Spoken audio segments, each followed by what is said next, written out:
జగన్మోహన్ రెడ్డి గారు వచ్చిన దగ్గర నుంచి వాలంటీర్ వ్యవస్థ తీసుకొచ్చారు కదమ్మా. వాలంటీర్ వ్యవస్థ తెచ్చిన దగ్గర నుంచి మీ ఇంటింటికి పెన్షన్ తెచ్చి ఇచ్చేవారా? వాలంటీర్లు తెచ్చిన నాళ్ళు మాకు బాగానే ఉంది బాబు. మాకు ఇప్పుడు 2 నెలలు బట్టి చాలా ఇబ్బంది పెట్టేస్తున్నారు. మాకు కన్నా అంతే కన్నా అనలేదు, నానా బాధలు పడిపోతున్నాం. బ్యాంక్ వెళ్ళి అక్కడ పడిగావులు పడినా అవ్వటం లేదు. మరి ఎప్పుడు మేము బాగుంటాం మాకే తెలియలేదు. ఆ టైం బాగోలేదు మా టైం. ఏ రోజుకి ఆ రోజు మాకు కష్టాలే కనపడుతున్నాయి కానీ సుఖం కనపడలేదు. మరి ఈ రోజు పెన్షన్ వచ్చిందమ్మా మీకు? ఇంకా రాలేదు. మరి బ్యాంక్ వెళ్ళి తీసుకున్నారా? రేపు ఇస్తామన్నారు. మరి రేపు ఇస్తారో మానేస్తారో మాకే తెలటం లేదు. మరి ఈ పరిస్థితి రావడానికి కారణం ఎవరమ్మా? చంద్రబాబు నాయుడు ఇంకెవరండి. మమ్మల్ని చాలా బాధ పెడుతున్నారు. అతను చేసిన అలాగే తిప్పాడు. బోడు కట్టమని, బోడు పెళ్ళని,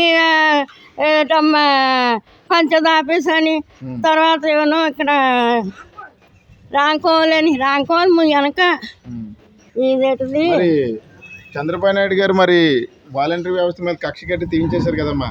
తీయించేసిన దగ్గర నుంచి ఈ 2 నెలల్లో మీరు పడ్డ ఇబ్బందులు ఎంతవరకు పడ్డారు? మేము ఎన్ని బాధలు పడుతున్నామో వాళ్ళకి తెలియటం లేదండి. మా బాధలు మేమే పడుతున్నాం. ఆ బాబు వచ్చిన నాళ్ళు కూడా మాకు యాతన లేకుండా ఏదో ఆ డబ్బులు అలాగే అప్పో చేసి తీర్చుకోవడం, హాస్పిటల్కి వెళ్ళడం, ఆ డబ్బులు మందులకి వాటికి చేసుకునేవాళ్ళు. ఇప్పుడు అది కూడా లేకుండా చేసేసారు. నా బాధపడుతున్నాం. మరి మళ్ళీ పెన్షన్లు కొనసాగాలంటే వాలంటీర్ వ్యవస్థ నుంచి మళ్ళీ ఎవరు వస్తే బాగుంటుంది? మాకు జగన్ వస్తేనే బాగుంటుందండి. జగన్ వస్తేనే మాకు బాగుంటుంది. మాకు చేయడం కూడా జగనే చేశాడు అన్నీని. మాకు అతను వస్తేనే బాగుంటుంది బాబు.